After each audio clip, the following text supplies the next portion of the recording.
নমস্কার বন্ধুরা, অনুভার রান্নাঘরে সবাইকে স্বাগত জানাচ্ছি। হাজির হয়ে গেলাম আরো একটি নতুন রেসিপি নিয়ে। বন্ধুরা, পাকা কলার ভিতরে অল্প একটু দুধ দিয়ে যে এত সুন্দর একটা দারুণ মজাদার রেসিপি হয়, আপনারা আমার আজকের এই রেসিপিটি একবার না দেখলে বুঝতেই পারবেন না। তো চলুন বন্ধুরা, আর বেশি কথা না বাড়িয়ে আমার আজকের রেসিপিটি শুরু করা যাক। আশা করছি আপনাদের খুবই ভালো লাগবে।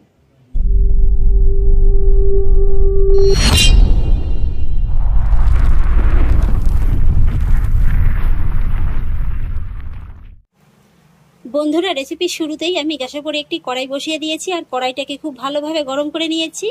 আর এবারে আমি কড়াইয়ের ভিতরে দিয়ে দেব 1 কাপ আটা, সেই সঙ্গে দিয়ে দেব 2 চামচ সুজি। এইবার গ্যাসের ফ্লেম মিডিয়াম লোতে রেখে এই আটা আর সুজিটাকে খুব ভালো করে ভেজে নিতে হবে। খেয়াল রাখবেন বন্ধুরা, গ্যাসের ফ্লেমটা কিন্তু একেবারে বাড়িয়ে দিয়ে ভাজতে যাবেন না, তাহলে কি হবে, আটা আর সুজিটা কিন্তু খুব সহজেই পুড়ে লাল হয়ে যাবে। তাই গ্যাসের ফ্লেমটা মিডিয়াম লোতে রেখেই এইভাবে 2 থেকে 3 মিনিটের মতো সময় নিয়ে আটা আর সুজিটাকে লাল লাল করে ভেজে নিতে হবে। এই যে দেখুন বন্ধুরা, আটাটা ভাজতে ভাজতে কিন্তু অনেকটা লাল হয়ে গেছে, তবে এখনো কিন্তু আরেকটু ভাজতে বাকি আছে। এর থেকে আরেকটু লাল করে ভেজে নিতে হবে। তবে ভাজতে ভাজতে আজকে আমি আপনাদের সঙ্গে একটা কথা শেয়ার করতে চাই। আজকে যে আমি এখানে এসে দাঁড়িয়েছি, এর সম্পূর্ণ কৃতিত্ব কিন্তু আপনাদের অফুরন্ত ভালোবাসা ও আশীর্বাদ যদি আমার সঙ্গে না থাকতো, তাহলে কিন্তু আমি এখানে এসে দাঁড়াতে পারতাম না। হ্যাঁ, ভগবানের আশীর্বাদ তো অবশ্যই আছে, ভগবানের পাশাপাশি কিন্তু আপনাদেরও আশীর্বাদ ও অফুরন্ত ভালোবাসার কারণেই আজ আমি এখানটা এসে দাঁড়িয়েছি। আপনাদের যে আমি কি বলে কৃতজ্ঞতা বোধ জানাবো, সে ভাষা আমার কাছে জানা নেই। এইভাবেই আপনারা আমাকে ভালোবেসে যান, আশীর্বাদ করুন, তাহলে আমি আরও সফলতা লাভ করতে পারবো। তাই বন্ধুরা, আমি আবারও অনুরোধ করছি, এইভাবেই আপনারা আমাকে ভালোবাসা ও আশীর্বাদ দিয়ে যান। আপনাদের ভালোবাসা ও আশীর্বাদ ছাড়া কিন্তু আমরা এক পাও চলতে পারবো না। তাই এইভাবেই আমার পাশে থাকুন। আর আমিও চেষ্টা করি প্রতিদিন খুবই সহজভাবে নিত্য নতুন কিছু রেসিপি আপনাদের সঙ্গে শেয়ার করতে, যেটা দেখে আপনারা খুব উপকৃত হন এবং আপনাদের ভালোও লাগে। আর আপনাদের ভালো লাগার কারণেই কিন্তু আপনারা আমাকে ভালোবাসা দিতে পারবেন। আর দেখুন, কথা বলতে বলতে কিন্তু আটাটা ভাজা হয়ে গেছে। ভাজতে ভাজতে যখনই দেখবেন যে আটা সুজি থেকে খুব সুন্দর একটা মিষ্টি গন্ধ বেরিয়েছে আর কালারটাও এইভাবে চেঞ্জ হয়েছে, খুব ভালোভাবেই বোঝা যাচ্ছে, তখনই কিন্তু বুঝবেন যে আটা সুজিটা খুব ভালোভাবেই ভাজা হয়ে গেছে। এবার আমি আটা সুজিটা অন্য একটি পাত্রে নামিয়ে ভালো করে ঠান্ডা করে নেব। আটা সুজিটাকে তো আমি অন্য একটি প্লেটে নামিয়ে নিয়েছি।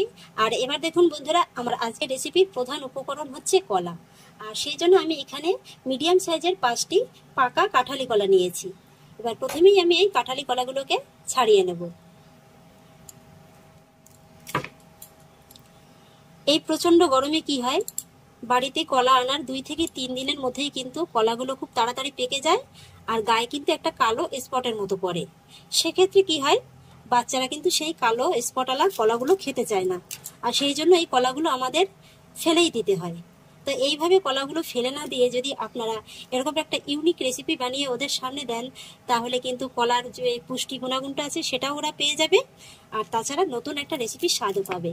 আর এই রেসিপিটা তৈরি করতে যে শুধু খুব বেশি পাকা কলা লাগবে তাও না, আপনারা নর্মাল যে পাকা কলাগুলো হয় সেগুলোও ব্যবহার করতে পারেন। সব কলাতেই কিন্তু এই রেসিপিটা তৈরি করা যাবে। কথা বলতে বলতে আমি কলার খোসাগুলো ছাড়িয়ে নিচ্ছি। এই যে বন্ধুরা, কলার খোসাগুলো আমার ছাড়ানো হয়ে গেছে। আর এবার আমি এই ছাড়িয়ে রাখা কলাগুলো কড়াইয়ের ভিতরে বসিয়ে দেব। তবে এখন কিন্তু গ্যাসের ফ্লেমটা অফই আছে। কলাগুলো সব কড়াইতে বসিয়ে দেওয়ার পরে এবার আমি এর ভিতরে দিয়ে দেব ছোট গ্লাসের 2 গ্লাস তরল দুধ। এই দুধটাকে আমি আগেই জাল করে ঠান্ডা করে নিয়েছি। এখানে আমি গরুর দুধটা ব্যবহার করছি, আপনারা চাইলে কিন্তু এখানে প্যাকেটের তরল দুধটা ব্যবহার করতে পারেন।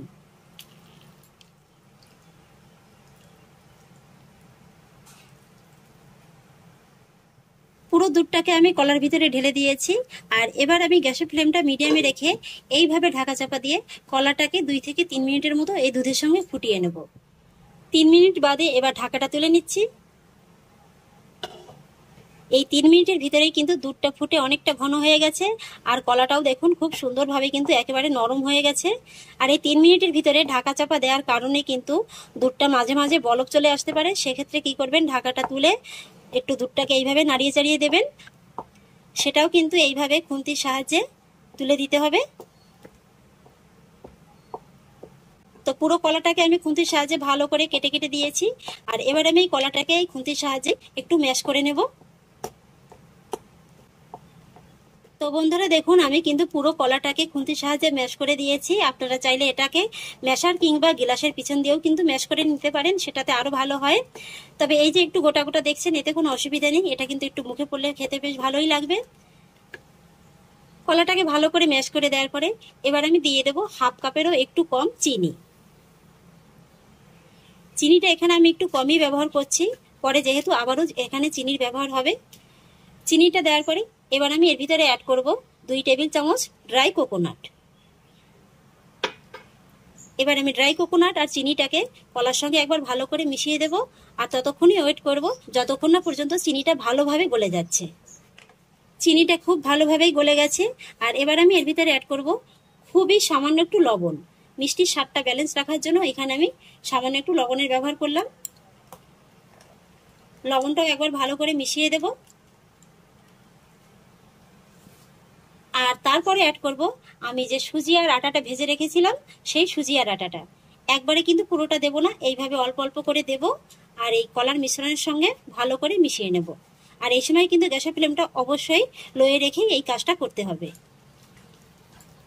পুরো আটার সুজিটা দিয়ে দেওয়ার পরে এইবার আমি এইভাবে খুব ভালো করে নেড়েচেড়ে সুন্দর একটা মন্ডে পরিণত করে নেব। এই যে দেখুন বন্ধুরা, মন্ডটা কিন্তু খুব সুন্দরভাবে তৈরি হয়ে গেছে। কড়ার গাটা কিন্তু একেবারে ছেড়ে দিয়েছি। ঠিক এই পর্যায়ে আমি গ্যাসের ফ্লেমটাকে অফ করে দেব। আর এই মন্ডটাকে অন্য একটি পাত্রে নামিয়ে খুব ভালো করে ঠান্ডা করে নেব। আর এদিকে মন্ডটা ঠান্ডা হতে হতে আমি একটা চিনির শিরা তৈরি করে নেব। সেই জন্য গ্যাসের পরে একটি পাত্র বসিয়ে দিয়েছি। আর পাত্রে দিয়ে দিচ্ছি ওই একই কাপ মেপে একটু ভরা ভরা 1 কাপ চিনি। আর দিয়ে দিচ্ছি 1 কাপেরও একটু বেশি জল। এই যে বন্ধুরা, প্রথমে আমি 1 কাপ জল নিয়েছিলাম, পরে আবারও 3 চামচের মতো জল আমি নিয়ে নিলাম। জলটাও দিয়ে দিলাম। আর সেই সঙ্গে দিয়ে দেবো 2টো ছোট এলাচ।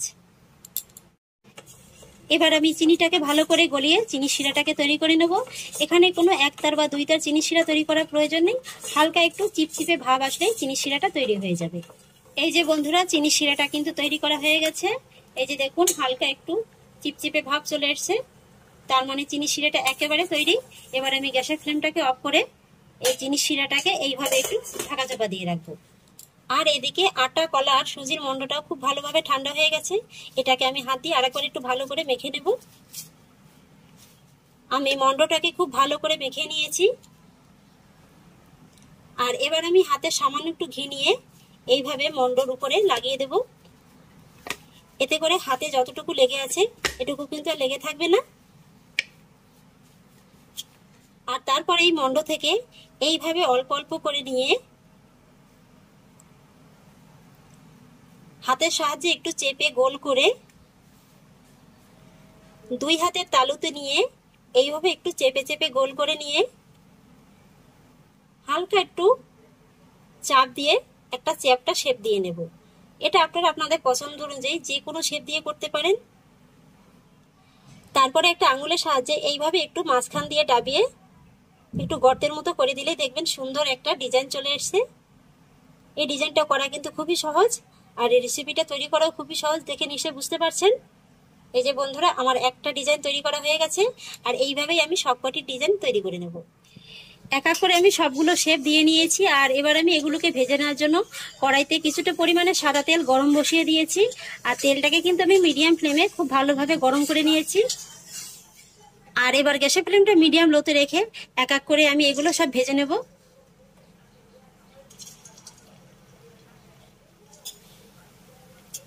বন্ধুরা, এগুলো ভাজতে কিন্তু খুব বেশি সময় লাগে না, 3 থেকে 4 মিনিটের ভিতরেই কিন্তু ভাজা হয়ে যায়। একটা পাশে হালকা কালার চলে আসলে এইভাবে উল্টে পাল্টে এগুলোকে আমি গোল্ডেন ব্রাউন করে ভেজে নেব। এগুলোকে আমি উল্টে পাল্টে খুব সুন্দর একটা গোল্ডেন ব্রাউন করে ভেজে নিয়েছি। আর দেখতে দেখুন বন্ধুরা, এখনই এগুলো কতটা লোভনীয় লাগছে। আমার এগুলো ভাজা হয়ে গেছে। এবার আমি এগুলোকে সব গরম তেল থেকে তুলে নেব। বন্ধুরা, বাড়িতে কলা বেশি পেকে গেলে সাধারণত ফেলে দেওয়া হয়, না হলে মালপোয়া কিংবা কলার বড়া তৈরি করে খাওয়া হয়। তো এইভাবে একবার তৈরি করে খেয়ে দেখবেন যে অন্য কিছু কিন্তু আর খেতে মনই চাইবে না। গরম তেল থেকে তুলে আমি তেলটাকে খুব ভালো করে ঝরিয়ে নিয়েছি। আর এবার আমি যে চিনি শিরাটা তৈরি করে রেখেছিলাম সেই চিনি শিরার ভিতরে এইভাবে গরম অবস্থাতেই দিয়ে দিতে হবে। তারপরে চিনি শিরার ভিতরে এগুলোকে খুব ভালো করে মিশিয়ে দিতে হবে। তারপরে আবারও ঢাকা চাপা দিয়ে রেখে দিতে হবে। আর একই রকম ভাবে পরের ব্যাচের সবগুলোকেও আমি ভেজে এইভাবে চিনি শিরার ভিতরে দিয়ে দেবো। এই যে বন্ধুরা আমার এক এক করে সবগুলো ভাজা হয়ে গেছে। আর বন্ধুরা আমি আজকের এই রেসিপিটির নাম দিয়েছি রসে ভরা প্যাড়া। যেহেতু আমি আজকের এগুলোর শেপটা কিছুটা প্যাড়া সন্দেশের মতো দিয়েছি, তাই এই নামকরণটা দিয়েছি। আপনাদের কাছে এই নামকরণটা কেমন লাগলো আমাকে অবশ্যই কমেন্টে জানাবেন। আর আপনারা কি নামে এটাকে ডাকতে চান সেটাও কিন্তু কমেন্টে জানাবেন। আর এগুলো দেখুন বন্ধুরা, ভাজতে কিন্তু খুব বেশি তেল লাগে না। আমার সবগুলো কিন্তু ভাজা হয়ে গেছে। আর আপনারা নিশ্চয়ই দেখেছিলেন যে আমি কতটা তেল দিয়েছিলাম। দেখুন সবগুলো ভাজার পরেও আমার কিন্তু বেশ অনেকটা পরিমাণে তেল বেঁচে গিয়েছে। আমি তো আগে সবগুলো রসের ভিতরে দিয়ে দিয়েছি, এবার এগুলোও আমি সব দিয়ে দেবো। একই রকম ভাবে আমি সবগুলো প্যাড়া মিষ্টি রসের ভিতরে চুবিয়ে নিয়েছি। আর এবার আমি মিষ্টিগুলোকে এইভাবে ঢাকা চাপা দিয়ে 30 মিনিটের মতো রেস্টে রেখে দেবো। এগুলো খুব বেশি সময় নিয়ে রেস্টে রাখার প্রয়োজন নেই, 30 মিনিটের মতো রাখলেই হয়ে যাবে।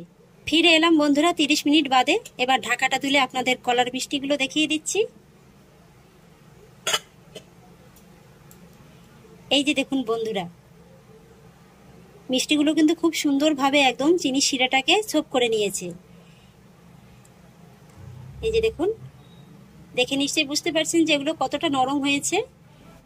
এবার আমি এই মিষ্টি থেকে কয়েকটা মিষ্টি একটি প্লেটে সার্ভ করে আপনাদের দেখিয়ে দিচ্ছি। সামান্য একটু চিনির রসটা দিয়ে দেব। তারপরে উপর থেকে সামান্য একটু কাজু বাদাম কুচি দিয়ে দেব। এতে করে মুখে পড়লে খেতেও ভালো লাগবে আর দেখতেও কিন্তু সুন্দর লাগবে। তো এবার দেখুন বন্ধুরা, এই মিষ্টিটার ফাইনাল লুকটা দেখতে অসাধারণ লাগছে। এবার তো একটা মিষ্টি আপনাদের একটু কেটে দেখিয়ে দিতেই হয় যে এটা কতটা নরম তুলতুলে হয়েছে।